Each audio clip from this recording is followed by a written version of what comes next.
What's up mga ka-YouTube? So magandang gabi sa inyo. So welcome to my channel. So meron po tayong ipapakita sa inyo kung paano gamitin ang Peddler. Ito po is libreng POS na pwede nyo gamitin sa tindahan, loading at kung ano pa. So ito itong apps na to pwede yung i-download sa Google Play at App Store. So ngayon meron na tayo, papakita ko lang sa iyo. Ito yung Peddler. Yan po ang itsura niya, no? Pag-click nyo lang po niyan. Okay, so ito po yung yan po ang bagong features pala ng ng Peddler, So ito yung pagbukas nyo pa lang, dagdag kita sa i-renta. Yan, i-set up yung store, ilagay yung store details, iparenta at kumita. Iparenta yung store space gamit ang renta ng Peddler or kumita sa mga ads advertisement. So nagkaroon na po sila ng mga ads ngayon, no? Yung mga features nila. Yung bagong update ng Peddler. Dati wala po ganito ngayon meron na.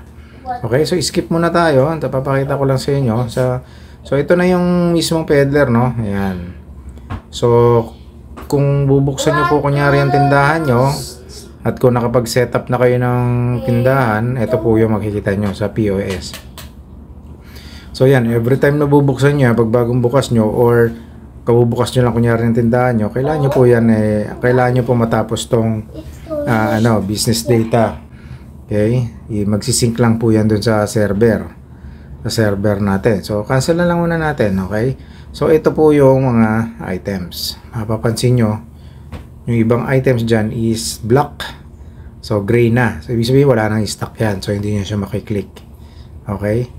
So, yan. Bali, ganyan po siya pag may mga items na meron kayong stock. Kunyari, sa example lang example po na natin. Tapos mamaya ituturo ko sa inyo kung paano maglagay ng items. Okay, ngayon, ito sample natin. Sa San Miguel Beer, pag may umorder, yan, ganyan. Lalagay nyo lang ganyan kung dalawang order. Pagka dalawa, kasi dalawa na stock dito, di ba? So, mapapansin nyo, no stock available for this product. Ngayon, kasi dalawa yung binili na ng customer, so wala na kayong stock. So, pwede niya ibenta. Ngayon, pwede rin kayo maglagay ng deposit. Kung gusto yung lagyan ng deposit nyo kada bili sa inyo ng tawag dito, ng beer, lagyan po yun ng deposit. Okay, so confirm lang kayo. So, mapapansin nyo, ayan na po ang total niya. Pag click nyo po itong review, lalabas na po yung total ng babayaran ng client. Okay, so yan, San Miguel Pale Pilsen. So 105 ang isa. Yan po yung dating presyo pa. Ewan ko kung magkano na ngayon yan. So yan, ginagamit din yung customer na yan. Laso pag nangungutang mga customer nyo. Sa ngayon, siguro wag na natin lagyan muna ng naming. Okay, so yan, ganyan lang. So na-confirm na, magbabayad na si ate. So pwede rin pong confirm or kung kunyari, meron pa po lang akong bibilin, pwede kayo mag-add ng items. Yan, kikita nyo add items, non-inventory products or inventory products. Dalawang option nun. Yung non-inventory, yun po yung mga hindi nyo sinasama sa inventory, gaya ng service, or kung ano man po yung, ano ba yung mga non-inventory. Basta yung hindi na po ini-inventory, yung mga masyadong marami, katulad ng mga candy, masyadong marami, hindi nyo na kailangang inventory. Yun, kung add po kayo ng item katulad nito, may naalala si ating bilhin, itong coconut butter, i-add nyo lang yan. Okay, so pagka-add na po mga kaborji, click nyo lang yan, mapapansin nyo yung coconut butter, umad na. Sorry po pala, hindi kaborji, nasanay po kasi tayo kay kaborji. Yun po isa kong channel, no? So, ka-U-tips na po tayo mga ka-U-tips.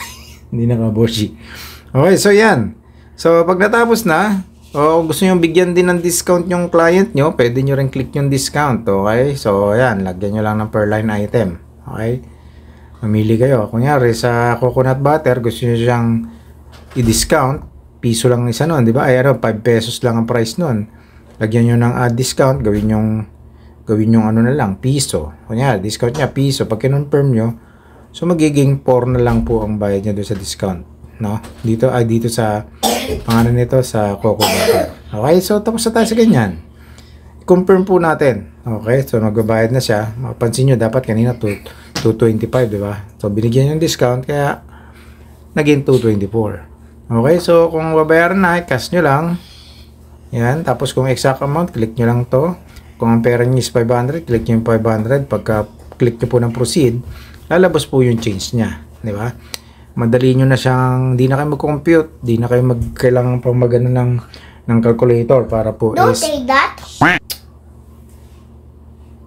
Sensya na po kayo mga U-tips ha, medyo may magulo rito. So yun, automatic na kinakalculate nyo na yung sukli nyo.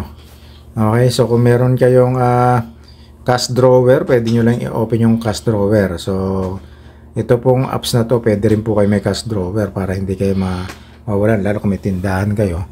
Pwede nyo i-connect ang cash drawer nyo, Bluetooth or printer, mga ganyan. So ngayon wala kasi tayo nun. So ito yung resibo nya, no? Pwede nyo tong i-print. Okay, nakita nyo. Okay, so yan. Natapos na, done na tayo. So papakita ko naman sa inyo yung naging transaction natin, yung report, no? Pupunta po tayo dito sa report.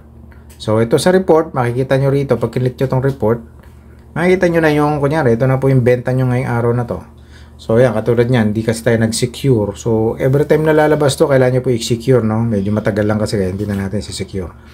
So papansinin nyo, ayan po ang benta natin, 224. Ang net sell natin, 224. So cost of products, 179. So meron po kayong kinitang 45 pesos. Profit pala is 45. Yan. Margin is 45. Then yun yung kasing parang tawag dito is naging nabawas na yung puhunan. Okay? Yan lang yun, no? Pag yan, kung marami kayong benta, mas marami po kayo makikitang dyan. Report or list. Okay? So yun, kayo tips. So andyan na po yan. Ang akin lang ituturo ngayon yung paano gamitin ng Peddler, yung paggamit ng POS lang. Okay, so yan POS, click natin. Lagi nyo po i-continue yun, no? So ngayon, mag-a-add po tayo ng product. Makikita nyo rito sa gilid, sa baba, bandang baba, may add product, meron non-inventory, meron pong scan product. Kung meron po kayong scanner, pwede nyo rin magamit yung scan product. Wag in-scan nyo at may baril kayo, pwedeng itututok nyo lang dun sa items nyo at lalabas na po yung presyo nya at ma-add na yun dun sa POS. Okay, katulad example, add product. Maglalagay po tayo ng product. Meron po rito yung add suggested product. Ito pong suggested, ito yung may mga nakalagay niya na may mga nakalagay ng products dito katulad na sa restore. I-edit nyo na lang. Katulad, example lang idadagdag natin is yung Energen. Ayan, Energen. Click mo yung Energen. Mapapansin nyo, di ba? Energen, merong cereal mix, no? Yan, pwede nyo na po itong i-edit. Okay? So, yan na yan. So, ito na po yung price nyong lagyan nyo na lang lagyan nyo na lang po ng kung anong gusto nyo ilagay dito, katulad ng presyo. At sample lang to, no? Kung itong Energen chocolate pouch, ang halaga niya, nakikita nyo yung presyo, lang to, ito yung pang-edit testing lang po yan. Ang Energen, pagpalagay mo is 10 piso, lagay nyo lang yan, 10 piso. Okay, tapos dito sa puhunan, pagpalagay nyo, ang bili nyo is 8 piso. Okay, so done. So may tubo kayo niyang 2, no? Tapos lagyan nyo rin na ng stock. Ilan ba ang stock na binili nyo? Pagpalagay nyo, 10. Okay, so ma-add po yan doon. Tapos maglagay na rin kayo ng low stock, magre-remind po ito kung nakaloko niya, 2 na lang stock, pwede na kayong umorder. Ngayon, pag nagawa nyo na yan, isi-save nyo lang, no? Pagka-click nyo na save, pagka-click nyo po ng save, and then that's it na. Okay? I-click nyo po yung add products, lalabas na po yan. So ngayon, punta tayo dun sa punta tayo dito sa labas, no? So, imbis na hanapin nyo ng ganon, pwede nyo po siyang i-search, no? Yan, katulad yan, Energen. Inad natin yung kanina. Energen. Ayun, ito na po yung inad natin. Kanina, napansin nyo. Kaya may nakita kayo isa pa dito dahil ito yung dati ko dati nang nagawa yan, no? So, ito, Energen. Makita nyo, lumabas na. Pag-click nyo, yan. Pag-click nyo na review, makikita nyo, lalabas na po siya dun sa pinaka-total, no? Mapapansin nyo, yan, 10 piso. Pag gusto nyo pang i-add ng marami, pwede rin po dito, pwede rin dyan, dito bawas dyan, click nyo lang po itong minus at saka plus, no? Tapos, kunyari, nagkamali kayo, pwede naman ding i-click nyo na itong Nakita nyo yan, may X na recycle bin. Click nyo lang po, wala na. Okay? So, and then pwede na kayong bumalik ulit dun sa, sa POS nyo. So, yun. Sana OS na iintindihan nyo. Ganyan lang yan. Tapos, pwede po kayong magkaroon ng yung mga product na yung category. Baking goods, all, mga ganyan. Beauty products, lalabas po yung mga beauty products. Baking goods, pwede rin yan, ganyan. So, sa all, yan, makikita nyo lahat ng items na nandiyan dyan sa POS nyo. Okay? So, pwede rin dito kayong gumawa. Pwede rin kayo dito mag-add ng items, sa labas. Mapapansin nyo po rito yung products sa gitna, Yan. Yeah, pwede po rin kayo dito mag-add. So, ito, katulad nito. Yan. Ayan po yung mga na-add na natin. So, same din po to, Kunyari, pag-click nyo ng plus, same thing, ganun din po. Add suggested, kung yung i-add nyo is tingin nyo, nasa listahan na ng peddler. Or kung wala naman, pwede kayo dito sa add yung one product. Ito yung wala pa kayo doon sa listahan o wala pa sa sample ni peddler. So, example, lagay tayo. Beer brand. Okay? So, sa ganyan, beer brand. Product group. Or product group na lang pala natin yan. Kasi, sa product group, yan po yung mga example ng soft drinks, bakery, what's it called this, detergent, mga shampoo, kategory siya ng pag-detergent, kategory siya ng mga laundry. Okay, so example, ang lalagay natin is di ba, yung beer brand. So, kategory siya ng milk. Okay, so lagay niya, yan, kita nyo, may mga milk na dyan, lalabas na. So, lagay mo lang dito, beer brand. Okay. Product code, pwede itong kung may scanner kayo, lalabas na yan dyan kung ano yung barcode nung barcode nung items. Okay? So example, bumili kasi ako ng beer brand kanina, testing lang natin Ang bili ko doon is 115 ata, 130. So ganyan, 115. So malamang ang puhunan ni ate doon sa beer brand na nabili ko kanina, yes. Papalagay na natin nasa 100. Okay? So, yan. Ganyan lang din. Same thing din sa pinakita ko sa inyo kanina, So, 10 ulit, ganyan. Tapos, ang low stock nyo is 2. So, kung ano yung ginawa natin kanina, ganun din po dito. Pero dito, meron po tayong mga variant, add-ons, notes, description. Okay? So, yan. Kung gusto nyo magkaroon ng variant, katulad ng variant, yan yung... Kasi ibig sabihin ng variant, yung beer brand, kung may mga iba-iba siyang type, katulad ng beer brand na merong chocolate, merong milk, pwede nyo rito gawin yon. Okay? So, parang ganito lang. Kanina is plain, pwedeng plain milk, ganyan. Tapos, pwede rito yung chocolate. Yan. So, ganyan lang. Tapos, lagyan nyo ng price, is 115 ulit. Same lang. Pagpalagyan natin, same lang.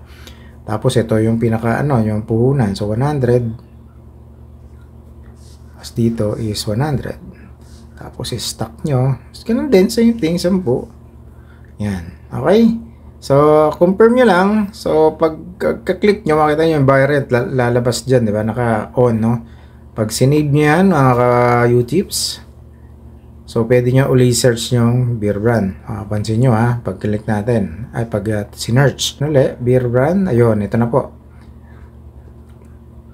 Nakapansin nyo? Ito po, pag click nyo to, kasi may variant siya, hindi siya agad bubukas. Pero pag bubukas siya, pero may option. So pag click nyo, pag press nyo pala, lalabas dyan kung kung chocolate ba o plain, yan. So pwede kayong mamili, Although, kasi ginagawa lang ganito kung separate yung inventory nyo. Pero kung gusto nyo pagsamahin plain at chocolate sa inventory, kunyari pares 20 in total, okay lang na hindi na kayo gumawa ng variant.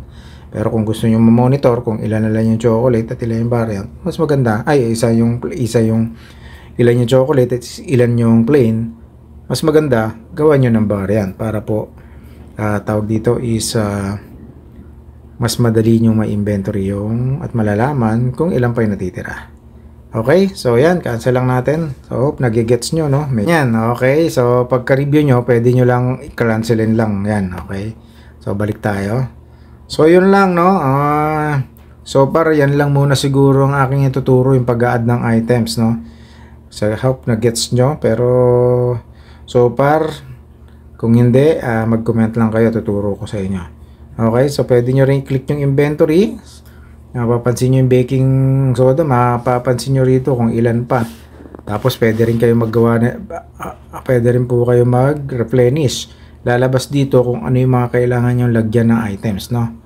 Okay, sa baking goods wala kasi yan eh. So, pwede yung pag na-replenish natin all inventory, pansinin nyo, pag click nyo replenish, lalabas dito yung mga wala na kayong quantity.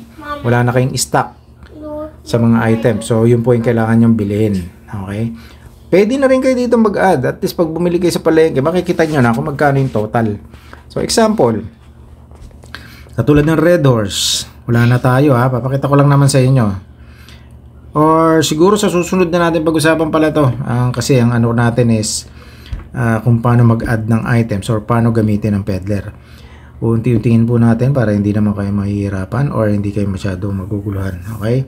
So ganun lang, pagkabukas nyo po nitong item, pagbukas nyo po ng peddler, ganyan po ang makikita nyo. So pag-click nyo po ng POS, empty pa po yan dapat kasi kung wala pang, hindi, pagbago pa lang kayo. So, doon pa lang kayo mag-a-add. Okay?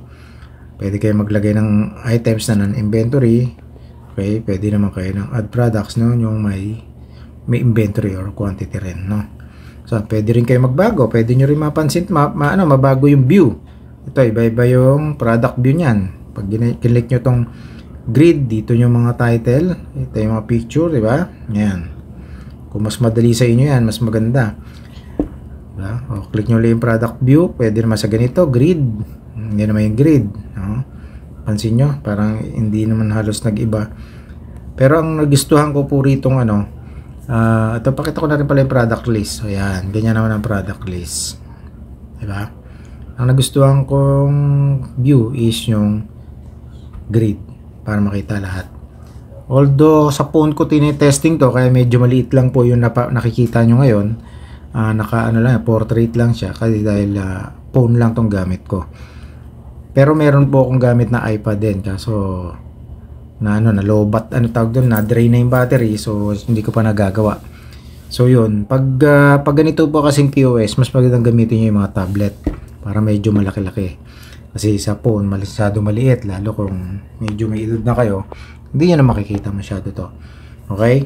So yun, ganyan lang. Natapos na, naturuan ko na kayo ng pag-add ng products, ganun lang. Pag may mga katanungan, sabihin nyo lang sa akin, no? Okay? So, pakita ko na rin sa inyo yung Cash Ledger, no? Click natin yung Cash Ledger. Yung Cash Ledger naman po, mga ka-Borgi, mga ka-U-Tips. Mga ka-U-Tips is, para kayo maglalagay lang ng pera dito, no? Yung sa, kunyari, anong tawag dito, yung parang puhunan nyo, kunyari pagpasok nyo sa tindahan nyo, ito yung magiging papaikuting mong pera, panukle, mga ganon. So ilalagay nyo rin dito yon, no? So sa ngayon, yung details nitong Cash Ledger, hindi ko muna siya ituturo ngayon kasi 'di ba, ang purpose natin is paano lang gamitin. Marami pa tayong susunod na mga tutorials na gagawin, okay? So yun lang. POS store link, ito yung store link, yan yung makikita nyo po yung pwede nyo rin i-access to dun sa website nyo. Okay?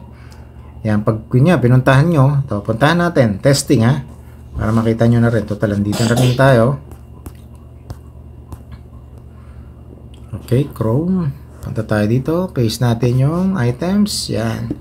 Ito po yung isi-share nyo sa mga client nyo. So, pwede silang umorder online. Okay? So, pwede nilang pwede nilang i-add to cart at pwede silang magbayad by GCash. So, mapapansin nyo, yan, makikita nyo na po yung mga items. Okay? Kung ano yung nakita nyo doon kanina sa apps, ganito rin po yung lalabas doon sa pangalan nito, doon sa website. Okay? So, product view, makita nyo, yan, naka-ano rin siya, naka-category, yan. Medyo loading lang, medyo mabagal ang internet ko, pero yun po. So kunyari ang customer is gustong umorder katulad nung ganito, pag sinare nyo, pwede na lang i-click yan tapos mag-a-add lang sila. Okay, tapos na natin yan. So, close na nga natin to. Saka na lang natin din ituturo tong sa online. Kasi ang focus natin is yung paano gamitin ng Peddler. Okay, so yun. Ganun lang. Yun. So, meron kayo store link. May libre na kayong link sa ano nyo, sa online na pwede nyo i-share sa mga kapitbahay nyo. Para minsan, yung iba tinatamad lumabas. Pwede ka ring kunyari mag-deliver, no? Pwede mo ring i-deliver, depende yun sa'yo. Kung gusto mo mag-deliver, tapos lagyan mo na lang lagyan mo rin siya ng delivery charge. Okay, so yun lang. So ganyan lang po ang itsura ng Peddler. Papakita yung inventory, products, store, yan yung store nyo, tsaka yung account.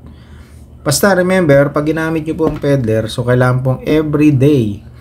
Pagbukas, kailangan nyo pong i-click yung yan, pag-click po ng POS, kailangan nyo po i-continue yan, okay? Para mag-update. Kasi yung data nyo na ginawa or yung in-input, para po masisave siya dun sa server ng Peddler. Para mag-crash man tong telepono nyo or yung ginagamit yung device, ma-access nyo pa uli siya. Okay? So, makukuha nyo siya at pwede pong ma-sync sa phone nyo uli. Okay? Ayun ang kagandahan nito, no? Basta every time, so pwede rin kayo dito sa may account, kailangan lagi kayo mag-click ng backup report. I-backup nyo po everyday, daily. After or kung kailan nyo gustong mag-click. Pero every time, ang suggestion nito is tuwing tapos na kayo magtinda. Okay, kunya nagko-close kayo ng 8 o'clock or 9 o'clock. Lagi nyo po itong gagawin. Okay, si-secure data nyo lang. So, hindi ko napapakita kasi matagal yan eh. Tapos isa pa, yung send data rin. Itong data mo, kunyari may mga dinagdag ka, kailangan pong gawin to, send data to server. Para po kung sakali magloko, ang gagawin nyo naman, di ba, ito send data ginawa natin, ito yung pagdadala, pagsasave ng mga files or items na ginawa nyo or nilagay nyo rito sa Peddler. Pwede nyo ngayon, kunyari, bagong account nyo at nasira itong phone nyo, gagamitin sa ibang phone, login nyo lang, installan nyo lang ng Peddler, pagka-login, ang gagawin nyo naman, get data from server. Ito naman yung ida-download niya yung mga files nyo na i-add dun sa server. Okay? Yun lang mga kayo tips. So, yan po rin makikita nyo yung account details. Lagyan nyo ng picture. Pwede rin yan. Total nyo lang. Ilagay nyo lang dito yung mga details. Makikita nyo po yung name nyo dyan. No? Tatabunan ko lang to para hindi nyo makita. No? Siyempre, for personal protection natin. No? So, yan. Tapos, at kung gusto nyo i-check kung may update, click nyo lang po yung update version, lalabas po yun. Pag hindi po bumukas ang ganito at nakalagay update, i-update nyo lang. Mas maganda po lagi tayo nag-update ng apps. Yung apps natin para mas lahat ng mga bagong nila na fix or features na nadagdag, ma-update yung yung tawag dito yung Peddler nyo.